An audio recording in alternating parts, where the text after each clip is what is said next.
Hello বন্ধুরা, football বললেই যে দেশের নামটা সবার আগে মাথায় আসে সেই দেশটা হলো ব্রাজিল। জাদুকরি ফুটবল, সাম্বার তালে তালে আক্রমণ আর হলুদ জার্সিতে একের পর এক সুপারস্টার, এই গল্প আমরা বহু বছর ধরে দেখে আসছি। কিন্তু সময় বদলায়, কিংবদন্তিরা বিদায় নেয়। নেইমার যুগ এখন প্রায় শেষের পথে। প্রশ্ন একটাই, নেইমারের পর ব্রাজিলের ভবিষ্যৎ কার হাতে? আজকের এই ভিডিওতে আমরা ঠিক সেটাই বিশ্লেষণ করতে যাচ্ছি।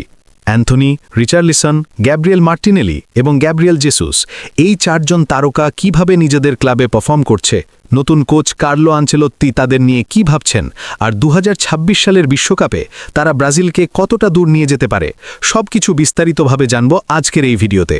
তাই ভিডিওর শেষ পর্যন্ত সঙ্গে থাকুন। শুরু করি অ্যান্থনিকে দিয়ে। অ্যান্থনি, রিয়াল বেটিসে খেলা এই ব্রাজিলিয়ান ডান উইঙ্গার কেরিয়ারের এক পর্যায়ে প্রচণ্ড সমালোচনার মুখে পড়েছিলেন। কখনো ফিনিশিং নিয়ে প্রশ্ন, কখনো অপ্রয়োজনীয় স্কিল শো, আবার কখনো ডিসিশন মেকিং নিয়ে তীব্র সমালোচনা। সব মিলিয়ে তার উপর চাপটা ছিল বিশাল। কিন্তু ফুটবল এমনই এক খেলা যেখানে আত্মবিশ্বাস ফিরলে ছবিটা বদলাতে সময় লাগে না। সাম্প্রতিক মাসগুলোতে অ্যান্থনি ধীরে ধীরে নিজের ছন্দে ফিরছে। তার ড্রিবলিং এখনও আগের মতোই ক্ষিপ্র, উইং দিয়ে গতিতে উঠে আসা এবং বাম পায়ের সেই ট্রেডমার্ক কাটিং শট এখনও ডিফেন্ডারদের ঘুম কেড়ে নেয়।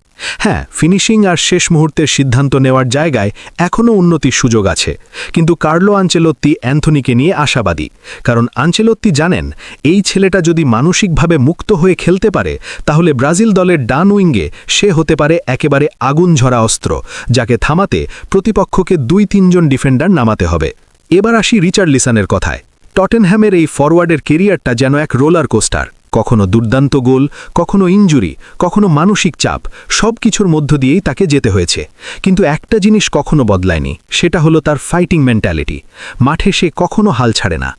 সাম্প্রতিক সময় আবারও গোলের দেখা পেয়েছে রিচার্লিসন, আর ধীরে ধীরে সে নিজের আত্মবিশ্বাস ফিরে পাচ্ছে। ব্রাজিলের জার্সিতে বড় ম্যাচ মানেই রিচার্লিসন, এই কথাটা অমূলক নয়। কাতার বিশ্বকাপে তার সেই অবিশ্বাস্য বাইসাইকেল কিক গোল আজও ব্রাজিল ভক্তদের চোখে ভাসে।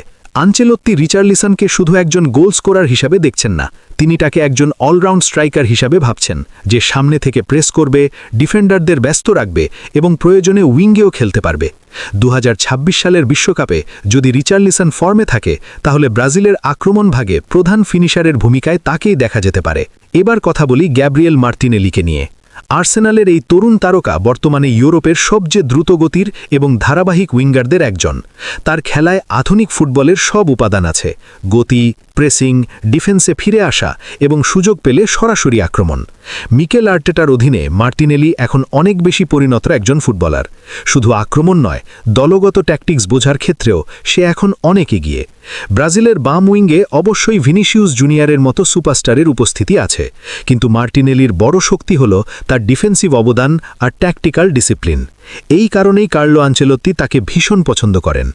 আনচেলোত্তির পরিকল্পনায় মার্টিনেলি একজন ভার্সেটাইল উইঙ্গার, যাকে প্রয়োজনে স্ট্রাইকার হিসেবে বা এমনকি মাঝমাঠেও ব্যবহার করা যেতে পারে। বড় টুর্নামেন্টে এমন খেলোয়াড়ের গুরুত্ব অপরিসীম, আর 2026 বিশ্বকাপে মার্টিনেলি হতে পারে ব্রাজিলের গোপন অস্ত্র। এবার আসি গ্যাব্রিয়েল জেসুসের কথায়। এক সময় ব্রাজিলের সবচেয়ে বড় ভবিষ্যৎ হিসাবে ধরা হতো এই ফরওয়ার্ডকে।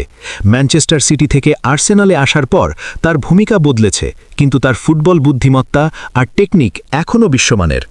আর্সেনালের হয়ে জেসুস এখন অনেকটাই ফলস নাইন বা প্লেমেকারের ভূমিকায় খেলছে। সে শুধু গোল করার জন্য বক্সে দাঁড়িয়ে থাকে না, বরং নিচে নেমে এসে খেলাটা তৈরি করে, ডিফেন্ডারদের টেনে নিয়ে যায় এবং সতীর্থদের জন্য জায়গা করে দেয়। আনচেলোত্তি একবার জেসুসকে মাস্টার অফ প্রেস বলে উল্লেখ করেছিলেন, কারণ সে জানে কখন প্রেস করতে হবে, কোথায় ফাঁক তৈরি হবে আর কিভাবে প্রতিপক্ষের ডিফেন্স লাইন ভাঙতে হবে। 2026 সালের বিশ্বকাপে যদি জেসুস পুরোপুরি ফিট থাকে তাহলে সে হতে পারে ব্রাজিলের আক্রমণ ভাগের মস্তিষ্ক, যে পুরো আক্রমণটাকে এক সুতোয় গেঁথে রাখবে। সব মিলিয়ে যদি দেখি তাহলে ব্রাজিলের ভবিষ্যৎ একেবারেই অন্ধকার নয়, বরং উজ্জ্বল। অ্যান্থনির স্কিল আর বিস্ফোরণ, রিচার্লিসনের লড়াকু মানসিকতা, গ্যাব্রিয়েল মার্টিনেলির গতি আর ট্যাকটিক্যাল শৃঙ্খলা, আর গ্যাব্রিয়েল জেসুসের বুদ্ধিমত্তা, এই চারজন মিলেই নেইমার পরবর্তী ব্রাজিলের নতুন মুখ হতে পারে। এর সঙ্গে যোগ বুরুন কার্লো আনচেলোত্তির মতো অভিজ্ঞ ও ঠান্ডা মাথার কোচ, যিনি জানেন কিভাবে বড় তারকাদের থেকে সেরা পারফরমেন্স বের করতে হয়। তরুণদের উন্মাদনা আর অভিজ্ঞ কোচের পরিকল্পনা যদি এক সুতোয় বাঁধা যায় তাহলে 2026 বিশ্বকাপে ব্রাজিল আবারও বিশ্ব চ্যাম্পিয়ন হওয়ার স্বপ্ন দেখতেই পারে। আর ভিডিও শেষ করার আগে একটা বিষয় পরিষ্কার করি। আগের ভিডিওতে রাসেল ভাই কমেন্ট করেছিলেন, ভাই অস্কার কি অবসর নিয়েছে? হ্যাঁ ভাই, অস্কার আনুষ্ঠানিকভাবেই অবসর নিয়েছে, সে আর পেশাদার ফুটবল খেলছে না। তো বন্ধুরা, আজকের ভিডিও এখানেই শেষ। যদি ভিডিওটা ভালো লেগে থাকে তাহলে অবশ্যই একটি লাইক দিন, চ্যানেলটি সাবস্ক্রাইব করুন এবং আপনার মতামত কমেন্টে জানান। সবাই ভালো থাকবেন, সুস্থ থাকবেন। আল্লাহ হাফেজ।